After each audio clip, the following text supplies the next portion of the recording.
এরপরে প্রশ্ন, আমরা অনেক সময় অনলাইনে অনেক ভিডিও ওপেন করলে প্রথমে দেখি যার ভিডিও দেখছি তিনি সালাম দেন, তিনি অনেক আগে ভিডিওতে সালাম দিয়েছেন, এখন এই মুহূর্তে সালামটা নেওয়া আমার জন্য ওয়াজিব হবে কিনা? মানে রেকর্ডেড ভিডিওর কথা জানতে চেয়েছেন, যে রেকর্ডেড ভিডিওতে যিনি আসছেন তিনি আসসালামু আলাইকুম বলে ভিডিওর কথা শুরু করেছেন, এখন আমরা রেকর্ডেড ভিডিওর সালামের জবাব দেওয়া ওয়াজিব কিনা? উত্তর হলো না।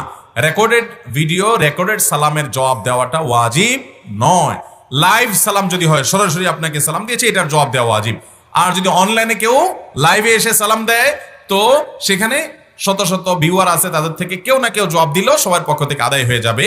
কিন্তু যদি কেউ জবাব না দেয় তাহলে তো সেটা অবশ্যই গুনাহের কথা। কিন্তু রেকর্ডেড ভিডিওতে সালামের জবাব দেওয়া কিনা আবশ্যক না।